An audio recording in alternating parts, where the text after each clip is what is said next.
Akashvani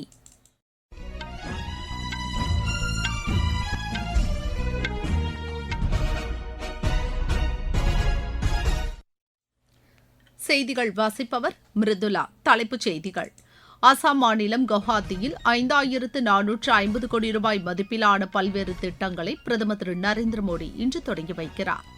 India அரபு நாடுகளுக்கிடையேயான ஒத்துழைப்பு மேலும் வலுப்பெறும் என்று வெளியுறவுத்துறை இணையமைச்சர் திரு கீர்த்திவர்தன் சிங் தெரிவித்துள்ளார். தொழில் ஆராய்ச்சி மற்றும் தொழில் முனைவோர் மாநாட்டை மத்திய அறிவியல் தொழில்நுட்பத்துறை இணையமைச்சர் டாக்டர் ஜிதேந்திர சிங் சென்னையில் இன்று தொடங்கி வைக்கிறார். இமாச்சல பிரதேசத்தில் ஊரக மற்றும் நகர்ப்புற உள்ளாட்சி அமைப்புகளுக்கான தேர்தலை நடத்துவதற்கான காலக்கெடுவை உச்சநீதிமன்றம் நீட்டித்துள்ளது. வட மாநிலங்களில் அடுத்த 2 நாட்களுக்கு கடும் பனிமூட்டம் நிலவக்கூடும் என்று வானிலை ஆய்வு மையம் தெரிவித்துள்ளது. இனி விரிவான செய்திகள். அசாம் மாநிலம் குவஹாத்தியில் 5450 கோடி ரூபாய் மதிப்பிலான பல்வேறு திட்டங்களை பிரதமர் திரு நரேந்திர மோடி இன்று தொடங்கி வைக்கிறார். திப்ருகர் மாவட்டத்தில் அவசர காலங்களில் விமானங்கள் தரையிறங்க ஏதுவாக வடிவமைக்கப்பட்டுள்ள தேசிய நெடுஞ்சாலையில் பிரதமர் இன்று காலை தரையிறங்குகிறார். பின்னர் அங்கு நடைபெறும் போர் விமானங்களின் சாகச நிகழ்ச்சியையும் அவர் பார்வையிடுகிறார். இந்திய விமானப்படையின் ஒத்துழைப்புடன் வடிவமைக்கப்பட்டுள்ள இந்த தேசிய நெடுஞ்சாலை வடகிழக்கு இந்தியாவில் முதலாவது அவசரகால விமான தரையிறக்கு தளமாக உள்ளது என்பது குறிப்பிடத்தக்கது. பின்னர் குவஹாத்தி செல்லும் பிரதமர் இந்திய மேலாண்மை கல்வி நிறுவனத்தின் தற்காலிக வளாக கட்டிடத்தை திறந்து வைக்கிறார். இதையடுத்து கேம்ப்ரூப் மாவட்டத்தில் வடகிழக்கு பிராந்தியத்திற்கான தேசிய தரவு மையத்தையும் அவர் தொடங்கி வைக்கிறார். பிரதமரின் மின்சார பேருந்து சேவை திட்டத்தின் கீழ் 4 நகரங்களுடன் இணைக்கும் வகையில் 225 மின்சார பேருந்து சேவைகளையும் அவர் கொடியசைத்து தொடங்கி வைக்கிறார். பின்னர் அவர் வாக்குச்சாவடி நிலையிலான பிஜேபி தொண்டர்களிடையே திரு நரேந்திர மோடி உரையாற்றுகிறார். அசாமில் பல்வேறு நிகழ்ச்சிகளை முடித்துக் கொண்டு இன்றிரவு பிரதமர் புதுதில்லி திரும்ப உள்ளதாக எமது செய்தியாளர் தெரிவிக்கிறார். இந்திய அரபு நாடுகளுக்கிடையேயான ஒத்துழைப்பு மேலும் வலுப்பெறும் என்று வெளியுறவுத்துறை இணையமைச்சர் திரு கீர்த்திவர்தன் சிங் தெரிவித்துள்ளார். இது தொடர்பாக சமூக வலைதளத்தில் அவர் வெளியிட்டுள்ள பதிவில், இரு நாடுகளின் வெளியுறவுத்துறை அமைச்சர்கள் நிலையிலான ஆலோசனை ஆக்கப்பூர்வமாக அமைந்துள்ளது என்று குறிப்பிட்டுள்ளார். இதற்காக பணியாற்றிய இந்திய தூதரக அதிகாரிகளுக்கு அவர் நன்றி தெரிவித்துள்ளார். இரு நாடுகளுக்கும் இடையே பரஸ்பரம் பயனளிக்கும் துறைகளில் இணைந்து செயல்படுவது என ஒப்புக்கொள்ளப்பட்டதாக திரு கீர்த்திவர்தன் சிங் கூறியுள்ளார். தொழில் ஆராய்ச்சி மற்றும் தொழில் முனைவோர் மாநாட்டை மத்திய அறிவியல் தொழில்நுட்பத்துறை இணையமைச்சர் டாக்டர் ஜிதேந்திர சிங் சென்னையில் இன்று தொடங்கி வைக்கிறார். இந்த 2 நாள் மாநாட்டில் தகவல் ஒலிபரப்புத்துறை இணையமைச்சர் டாக்டர் எல் முருகன் கலந்து கொண்டு உரையாற்றுகிறார்.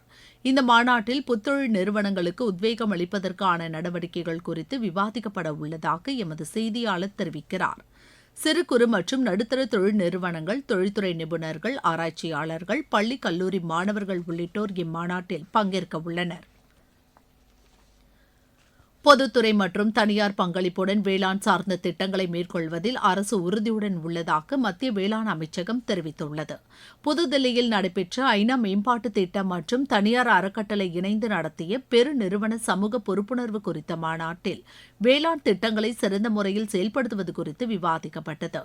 இந்த மாநாட்டில் உரையாற்றிய வேளாண் துறை செயலாளர் திரு தேவேஷ் சதுர்வேதி, விவசாயிகளுக்கான கடன் அட்டைகள், பிரதமரின் பயிர் காப்பீட்டு திட்டம் போன்ற முன்னோடி திட்டங்களை சிறந்த முறையில் செயல்படுத்துவதை உறுதி செய்வதில் நிலவள வங்கிகள் முக்கிய பங்கு வகிப்பதாக தெரிவித்தார். இதனிடையே மத்திய வேளாண் அமைச்சகம் வெளியிட்டுள்ள அறிக்கையில், தன் தானிய வேளாண் திட்டத்தின் கீழ் உள்ள வாய்ப்புகளை பயன்படுத்துவது குறித்து அரசு அதிகாரிகள், நிதி நிறுவனங்கள், பெருநிறுவனங்களின் தலைவர்கள், வேளாண் உற்பத்தி அமைப்புகள் உள்ளிட்ட பல்வேறு தரப்பினரை இந்த மாநாடு ஒன்றிணைப்பதாக தெரிவிக்கப்பட்டுள்ளது.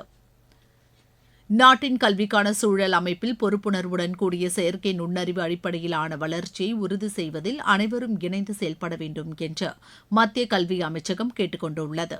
புதுதில்லியில் நடைபெற்ற செயற்கை நுண்ணறிவு தொடர்பான 2 நாள் மாநாட்டில் பள்ளிக் கல்வி, குறிப்பாக அடிப்படை கல்வி குறித்தும் ஆசிரியர்களின் கற்பித்தல் திறன் குறித்தும் விரிவாக விவாதிக்கப்பட்டது. இம்மாநாட்டில் கொள்கை வகுப்பாளர்கள், மாநில அரசு அதிகாரிகள், ஆய்வாளர்கள், அறக்கட்டளை நிறுவனங்களைச் சேர்ந்த பிரதிநிதிகள், புதுமை கண்டுபிடிப்பாளர்கள் உள்ளிட்ட பல்வேறு தரப்பினர் பங்கேற்றனர். நீங்கள் கேட்டுக்கொண்டிருப்பது ஆகாஷ்வாணியின் செய்தி அறிக்கை. ஊரக வளர்ச்சிக்கான புதிய அத்தியாயம். வளர்ச்சியடைந்த இந்தியாவிற்கான ஊரக வேலைவாய்ப்பு உறுதி மற்றும் வாழ்வாதார சட்டம். இந்த சட்டம் வருடத்திற்கு 125 நாட்கள் வேலையை உறுதி செய்கிறது. இதில் வாரந்தோறும் ஊதியம் வழங்கப்படுவது கட்டாயமாக்கப்பட்டுள்ளது. பணி முடிந்த 15 நாட்களுக்குள் ஊதியம் வழங்குவதை உறுதி செய்வதற்கான அம்சங்களும் இதில் இடம்பெற்றுள்ளன. ஊதியம் காலதாமதமாக வழங்கப்பட்டால் அதற்கான இழப்பீட்டுத் தொகைக்கும் இதில் வகை செய்யப்பட்டுள்ளது. வளர்ச்சியடைந்த இந்தியாவிற்கான பயணத்தில் மோடி அரசு தொடரும் சீர்திருத்த நடவடிக்கைகள்.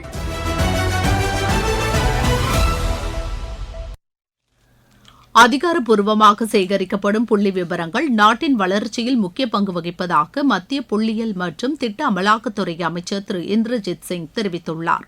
கிரேட்டர் நொய்டாவில் தேசிய புள்ளியியல் அகாடமியின் 18வது நிறுவன தின நிகழ்ச்சியில் கலந்து கொண்டு பேசிய அவர், சிறந்த நிர்வாகம் மற்றும் வளர்ச்சிக்கான கொள்கைகளை வகுப்பதில் தரமான புள்ளியியல் விவரங்களின் முக்கியத்துவம் குறித்து வலியுறுத்தினார். வளர்ச்சியடைந்த இந்தியாவிற்கான இலக்குகளை எட்டுவதற்கு கொள்கைகளை வகுப்பது, திட்ட அமலாக்கம் மற்றும் மதிப்பீடு போன்ற பணிகளை மேற்கொள்வதற்கு புள்ளியியல் தரவுகள் உதவிடும் என்று அமைச்சர் கூறினார். அமெரிக்காவின் வடக்கு கொலராடோ மாகாணம் அருகே நேரிட்ட விமான விபத்தில் 4 பேர் உயிரிழந்தனர்.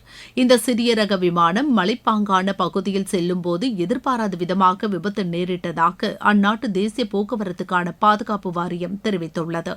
இந்த விபத்து குறித்து விசாரணை நடத்தப்பட்டு வருவதாக அந்த வாரியம் மேல் கூறியுள்ளது.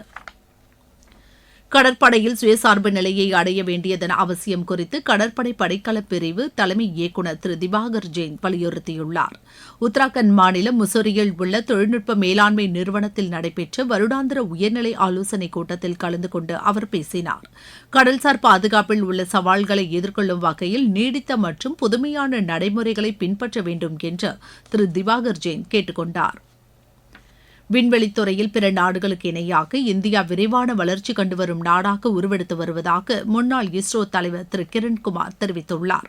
நீலகிரி மாவட்டம் கோத்தகிரியில் செய்தியாளர்களிடம் பேசிய அவர், தொலைத்தொடர்பு, வானிலை போன்ற பல்வேறு தேவைகளுக்கு விண்வெளி தொழில்நுட்பம் பயன்படுத்தப்பட்டு வந்ததாகவும் தற்போது வேளாண் மற்றும் எல்லைப்புற கண்காணிப்பு பணிகளுக்கும் பயன்படுத்தப்பட்டு வருவதாக கூறினார். தற்போது மனிதர்களை விண்வெளிக்கு அனுப்பும் முயற்சியில் இந்தியா ஈடுபட்டு வருவதாகவும் அவர் தெரிவித்தார். தனியார் நிறுவனங்களின் பங்களிப்புடன் வர்த்தக ரீதியிலான செயற்கைக்கோள்களை அனுப்புவதற்கான நடவடிக்கைகளும் மேற்கொள்ளப்பட்டு வருவதாக அவர் சுட்டிக்காட்டினார். புவிசார் அரசியல் சூழலில் ராணுவம் உள்ளிட்ட துறைகளில் தற்சார்பு நிலையை எட்ட வேண்டும் என்ற முனைப்புடன் இஸ்ரோ பல்வேறு திட்டங்களை செயல்படுத்தி வருவதாக திரு கிரண்குமார் கூறினார். ஹிமாச்சல பிரதேசத்தில் ஊரக மற்றும் நகர்ப்புற உள்ளாட்சி அமைப்புகளுக்கான தேர்தலை நடத்துவதற்கான காலக்கெடுவை வரும் மே மாதம் 31ஆம் தேதி வரை நீட்டித்து உச்சநீதிமன்றம் உத்தரவிட்டுள்ளது. இது தொடர்பான வழக்கை விசாரித்த உச்சநீதிமன்ற தலைமை நீதிபதி திரு சூரியகாந்த் மற்றும் நீதிபதி திரு ஜெய்மால்யா பாகச்சி அமர்வு மறுசீரமைப்பு, தொகுதி மறுவரையறை மற்றும் இடஒதுக்கீடு தொடர்பான பணிகளை மார்ச் மாதம் 31ஆம் தேதிக்குள் முடிக்க வேண்டும் என்று அறிவுறுத்தியுள்ளது. மாநில தேர்தல் அதிகாரிகளின் போக்குவரத்து சார்ந்த இடர்பாடுகள் மற்றும் மலைப்பகுதிகளில் வாக்குச்சாவடிகளை அமைப்பதில் சிரமங்களை கருத்தில் கொண்டு இந்த கால அவகாசம் வழங்கப்பட்டுள்ளதாக உச்சநீதிமன்றம் தெரிவித்துள்ளது. வடமாநிலங்களில் அடுத்த 2 நாட்களுக்கு கடும் பனிமூட்டம் நிலவக்கூடும் என்று வானிலை ஆய்வு மையம் தெரிவித்துள்ளது. அருணாச்சல பிரதேசத்தில் அடுத்த 2 நாட்களுக்கு இடி மின்னலுடன் கூடிய மழை பெய்ய வாய்ப்புள்ளதாக தெரிவிக்கப்பட்டுள்ளது.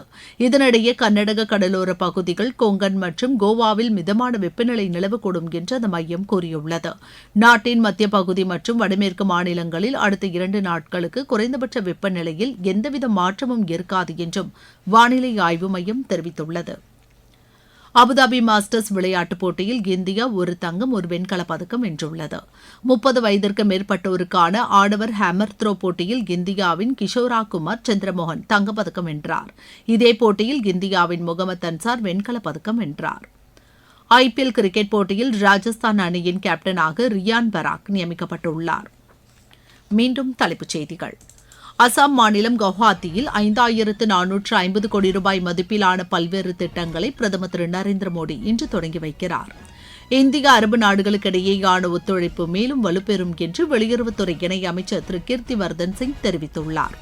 தொழில் ஆராய்ச்சி மற்றும் தொழில் முனைவோர் மாநாட்டை மத்திய அறிவியல் தொழில்நுட்பத்துறை இணையமைச்சர் டாக்டர் ஜிதேந்திர சிங் சென்னையில் இன்று தொடங்கி வைக்கிறார்.